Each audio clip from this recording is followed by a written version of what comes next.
Agora você vai ver o quadro Mais Saúde, uma entrevista maravilhosa com o Dr. Eduardo Santos. Vale a pena rever. Confira.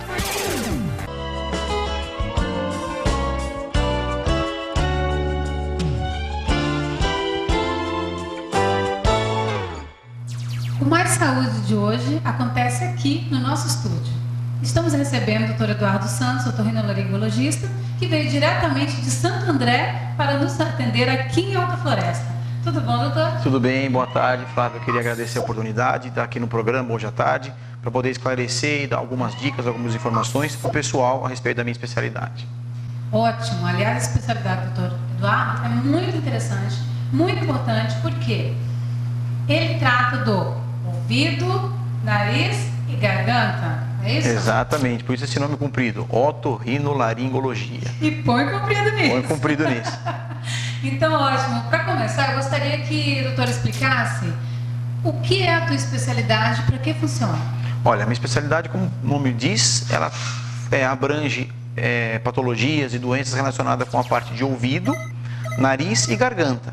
Então, pessoas com problemas de audição, qualquer sintoma relacionado a uma dessas três partes, ouvido, nariz e garganta, nós estamos aptos para atender.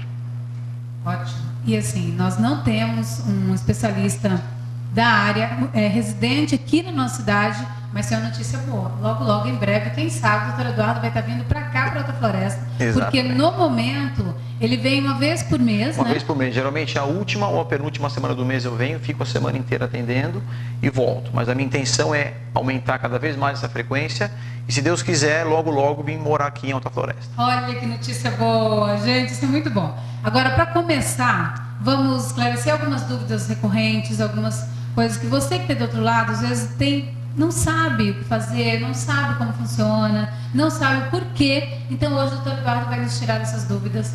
E com certeza muita gente vai gostar, porque tem muita gente, Eduardo, que sofre de algum problema e não sabe o que fazer para resolvê-lo. Então, para começar, eu gostaria de saber como se explica a tontura. Bom, esse é um tema muito abrangente, muito bom de ser abordado, porque geralmente a população em geral, qualquer coisa é tontura, doutor, eu tenho labirintite. Tudo para as pessoas relacionado à tontura é labirintite. E não é.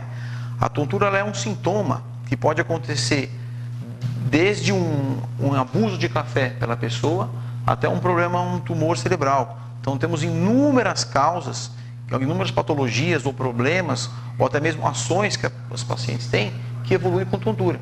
Por exemplo, a pessoa, só um parênteses, a labirintite é uma dessas causas, entendeu? Por exemplo, a pessoa pode ter às vezes distúrbios metabólicos, alteração do colesterol, alteração da diabetes, problemas de tireoide, uma série de problemas metabólicos que evoluem com tontura. Estresse, nervosismo, estresse é problemático, né? Hoje em dia quem que não tem estresse? É verdade. Então isso, por causa disso, está aumentando muito a incidência de tontura e zumbido na população em geral. Além disso, alterações alimentares, excesso de alguns tipos de alimentos, como por exemplo café, chá mate, chá preto, excesso de corantes, entendeu? Bebida alcoólica, inúmeros problemas cursam com tontura. Então o ideal é a pessoa procurar um especialista para poder fazer uma investigação e o tratamento adequado. É lógico, na crise, quando dá mal-estar, enjoo, vômitos, não adianta muito. Pode procurar um pronto-socorro, um pronto atendimento, para tentar melhorar esses sintomas. E após isso, procurar um especialista para fazer uma investigação melhor e o tratamento adequado da causa. Ótimo. Doutor, eu gostaria de saber o que significa carne esponjosa. Esse é outro assunto também bastante abrangente, bastante comum o pessoal falar que para todo mundo obstrução nasal é carne esponjosa. E não é. Inclusive trouxe uma maquetezinha aqui, eu queria mostrar para vocês. Não sei se está dando para pegar a imagem aqui. Assim é melhor. Isso aqui. Isso aqui é uma maquete do nosso rosto. Entendeu? Como se tivesse pego o nosso rosto e cortado ao meio. Então aqui mostra o trajeto do ar. O ar entra pelo nariz, passa por essas três estruturas, todo mundo tem essas estruturas, são chamados cornetos nasais. Ele vem por essa região, passa por aqui, e aqui é a divisão, a parte respiratória e a parte digestiva.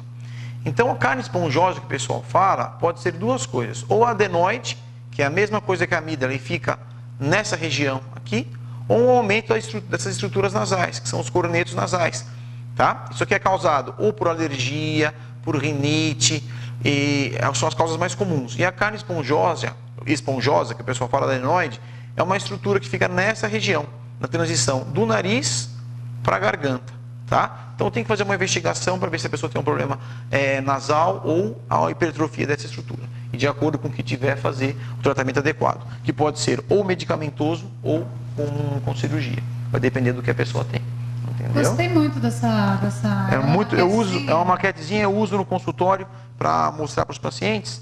Temos aqui uma do nariz e uma do ouvido. Que eu gosto muito de... Porque tem um problema, um paciente quando ele vai ao médico, o ideal é que ele seja bem orientado. Então eu gosto de mostrar para a pessoa entender onde é que está o problema, onde é que está a patologia e como resolver. E realmente é uma maneira muito fácil de visualizar. Sim, sim. A gente consegue entender melhor até. Sim, exatamente. Está sendo explicado. Exatamente. Tá, vamos dar continuidade aqui, porque tem muita coisa ainda que eu estou querendo saber. Agora, eu quero saber por que tem tanta gente que se queixa de sinusite. Isso é outro, como que eu posso dizer, um paradigma. É igual leite com manga. O pessoal fala que tomar leite com manga faz mal, né? Verdade, da vovó, né? Já era para eu estar morto, porque tanto que eu já tomei. É assim, o problema é o seguinte, o nariz tem algumas patologias que cursam com sintomas parecidos. Então, por exemplo, resfriado, alergia, gripe e sinusite têm sintomas muito parecidos. Obstrução nasal, dor de cabeça, febre, pressão no rosto, tá? Então, geralmente, a sinusite ela é decorrente de algum problema primário. Por exemplo, a pessoa teve um quadro gripal muito grande. Deixa eu pegar minha maquetezinha aqui novamente, que dá para explicar melhor. Por exemplo, aqui no nariz. A pessoa teve um quadro gripal muito grande. Aqui está ótimo. Essa região aqui, ela entope. Obstrui esse buraquinho que comunica o nariz com o seio da face, com a região aqui da face. E essa obstrução abrupta, intempestiva, como por exemplo numa gripe, num resfriado, causa essa obstrução, acumula secreção lá dentro e a pessoa tem a sinusite. Você faz o tratamento inicial com antibiótico terapia, lavagem nasal, anti-inflamatório, a pessoa está curada, ela curou daquela sinusite. Nada impede que daqui a uma semana, um mês, um ano, não dá para especificar quanto tempo ela possa ter outra sinusite, desde que tenha alguma causa igual, entendeu? Sinusite crônica. Tem muita gente com sinusite crônica, que a maioria acha que tem, mas não é. A sinusite crônica ocorre quando acontece alguma obstrução dessa região de uma maneira crônica. Como eu disse, ou um aumento dessas estruturas por uma rinite, uma alteração anatômica, ou um desvio de septo, ou qualquer coisa que a pessoa possua no nariz que cause uma obstrução contínua, crônica dessa região. Aí a pessoa cursa com sinusite crônica. Na grande maioria das vezes, quando diagnosticada a sinusite crônica, e esse diagnóstico é feito através do quê? Tomografia, que é o melhor exame, ou nasofibroscopia, que é uma câmera que a gente introduz pelo nariz e consegue ver na televisão como é que estão as estruturas. Esse é o diagnóstico, é uma maneira diagnóstica.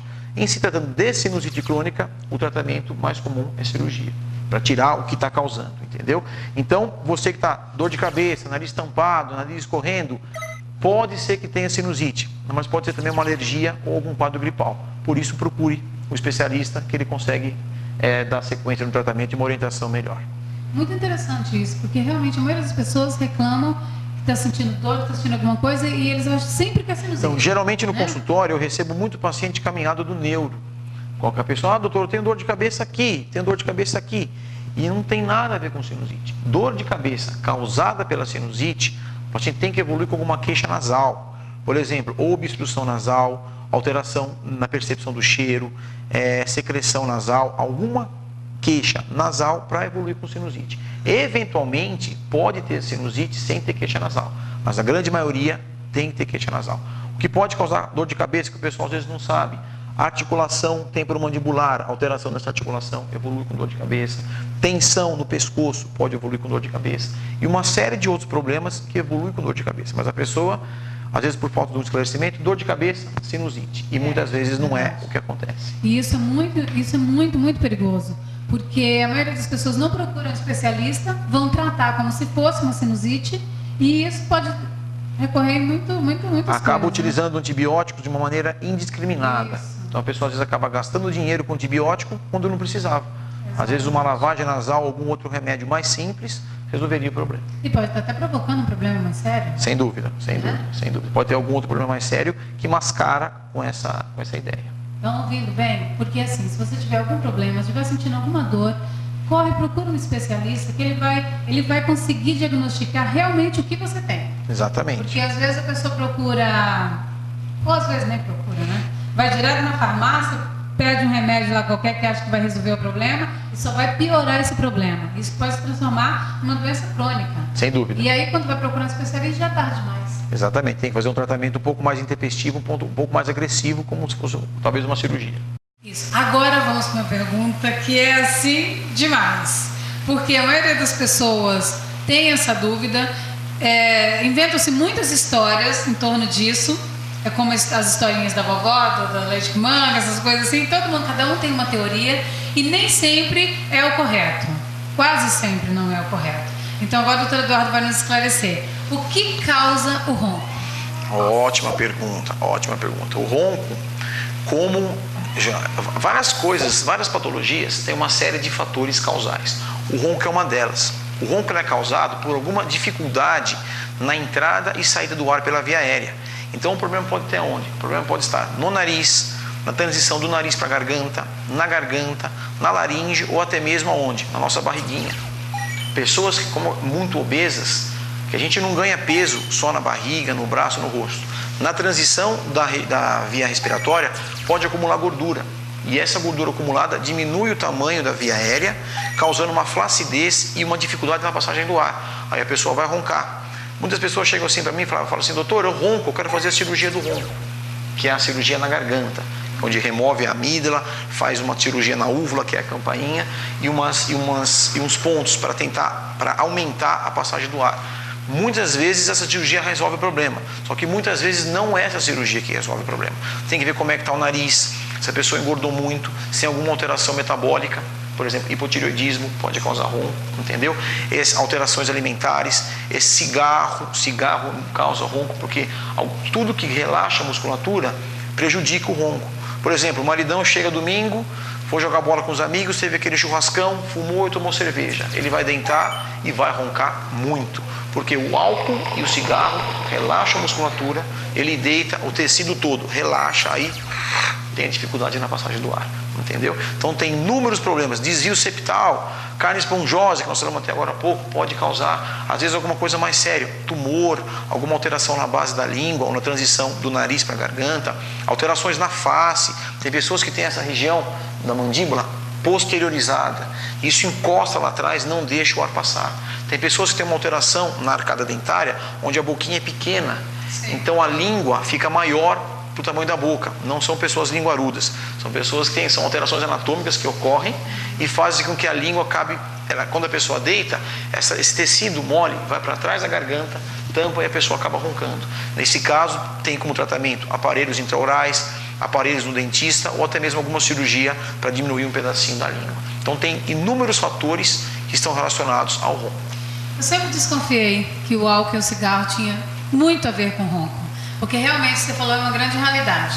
Depois a pessoa bebe, fuma, ela sempre, chega à noite e é aquele ronco, aquela coisa assim. E outra coisa assim que eu não sabia dessa cirurgia, eu não sabia que tinha cirurgia para o ronco. Tem uma cirurgia específica para a parte de ronco, quando o problema é na faringe. Faringe tem outra, dá licença um pouquinho, mostrar aqui para vocês. Eu trouxe o encarte, consegue pegar aqui, ó. Aqui está o tamanho, ó, é uma visão da orofaringe. Então pode ter, cadê minha mão aqui? Opa, aqui. Desde uma amígdalazinha normal, vai aumentando até esse tamanho. Tá vendo aqui, ó? Obstrui completamente a passagem do ar.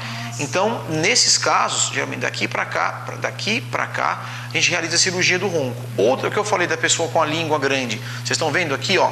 Olha o tamanho dessa língua e são variações anatômicas. Pode cursar assim, assim, assim ou assim. Muitas pessoas chegam no consultório desse jeito. O que fazer aqui? Aí tem que fazer uma avaliação com o dentista para ver se não tem como usar aparelho, colocar um aparelhozinho intraoral para melhorar, para segurar essa língua mais para frente. Mas tem como resolver esse problema? Tem. Geralmente usando um aparelho intraoral, que isso é uma coisa muito específica. Tem que fazer o tratamento sempre conjunto entre o otorrino e o cirurgião dentista ou o ortodontista, para tentar aumentar a cavidade oral ou usar um aparelhinho para segurar a língua parada quando a pessoa dorme. Então tem inúmeros fatores, inúmeras peculiaridades que contribuem para a pessoa roncar. E um outro fator muito importante é que o nosso organismo ele tem uma informação que conforme nós vamos envelhecendo, o tecido vai ficando mais flácido, mais mole. Então provavelmente no futuro, muitas pessoas que não roncam hoje vão roncar, por causa dessa flacidez na musculatura. Isso é uma característica genética. Cada pessoa, você tem as suas características, eu tenho as minhas, cada um tem a sua. E isso pode ser que no futuro a pessoa venha roncar ou não. Então tem uma série de fatores também que interferem nesse problema. Tem alguma coisa que pode ser feita? Alguma prevenção em relação a isso? Sim. Às vezes a pessoa, com o passar do tempo, vai percebendo que está tendo essa flacidez dessa musculatura, tem como fazer fonoterapia. Exercícios através da fonoaudióloga para fortalecer essa musculatura, para auxiliar na tonicidade, na força dessa musculatura, que vão facilitar com que a pessoa não tenha o ronco. Perfeito. Então agora, para a gente finalizar, eu gostaria que voltasse novamente, vamos falar novamente o que a pessoa tem que fazer, o que tem que fazer não. Quando é necessário a pessoa procurar um especialista? É assim, geralmente problemas relacionados ao nariz e é direto com o otorrino. Obstrução nasal, dificuldade de sentir cheiro das coisas, alergias, o tratamento inicial é sempre conosco. Da parte do ronco também. Então a gente faz uma avaliação inicial. Eu ronco, o que eu tenho que fazer? Procure um otorrino para ele fazer um exame físico, determinar onde está o problema. Na grande maioria das vezes a gente consegue detectar o problema inicialmente. Ou se é um problema na garganta, no nariz ou outra coisa. Tontura também. Procure um otorrino ou neurologista. O neuro também tem como orientar muito a pessoa relacionada à tontura. Então, essas duas especialidades, certo? E problemas nasais. Problemas nasais pode ir direto ao otorrino, que na grande maioria das vezes é relacionado à nossa especialidade. Através de ou medicamentos ou cirurgia, vai depender da patologia que a pessoa tem. Perfeito. Então, agora, você aqui em Alta Floresta ou região, tiver qualquer problema em relação a isso, pode procurar, porque nós temos o Dr. Eduardo Santos, que nos atende no Hospital Santa Rita. Exatamente. É isso? Exatamente. Você vem todo mês, a pessoa pode agendar todo mês, lá. pode agendar, liga no hospital, fala com as pessoas lá, pode agendar. Tem como fazer o exame de nasofibroscopia, que é aquele da câmara do nariz, o exame de laringoscopia. O Santa Rita tem uma parte de imagem muito boa, então raio-x, qualquer outra ultrassom, qualquer outra coisa que precisar de diagnóstico de imagem, tem o CDI que é lá em frente. Isso que era importante nós falarmos. Então, o que precisa de exames, o Hospital Santa Rita lá também tem a grande maioria dos exames relacionados à minha especialidade, a cidade já comporta. E muitos deles no Hospital Santa Rita. Perfeito. E eu sei também que você já vai começar a fazer cirurgias aqui, né? Sim, o mês que vem já temos uma cirurgia marcada, a famosa carne esponjosa, de uma criancinha, 7 anos. Vamos começar a operar o mês que vem. E estamos aí, como eu disse a todos, a minha intenção é vir para cá, ficar aqui na cidade, gostei muito, a cidade muito agradável, ajudar a população e me ajudar, porque aqui o clima, a cidade, tudo é muito convidativo. E se Deus quiser, logo, logo estarei aqui de vez. Nós estamos esperando de braços abertos, que seja muito bem-vindo à nossa cidade. Muito obrigado. Com certeza nós vamos, para nós vai ser muito, muito enriquecedor ter um profissional da tua área aqui, residindo aqui, entendeu? Para qualquer momento que a pessoa precisar, tem um profissional ali para nos atender. Ótimo, eu estou à disposição para qualquer dúvida, qualquer coisa. Tá certo? Estamos à disposição. Muito obrigada. Eu que agradeço. Pela presença aqui no nosso programa. Obrigado. Se tiver mais dúvidas, se você tiver alguma dúvida, pode mandar um e-mail pra gente aqui, flavinhabulhões@hotmail.com, que eu passo essa pergunta pro Dr. Eduardo. Isso que eu ia falar. Numa próxima oportunidade. Sim. Né? Qualquer dúvida, manda um e-mail pro programa, ela passa e eu respondo para a pessoa com o maior prazer. Perfeito. Até uma próxima, muito obrigada. Se Deus quiser. Obrigado, boa tarde.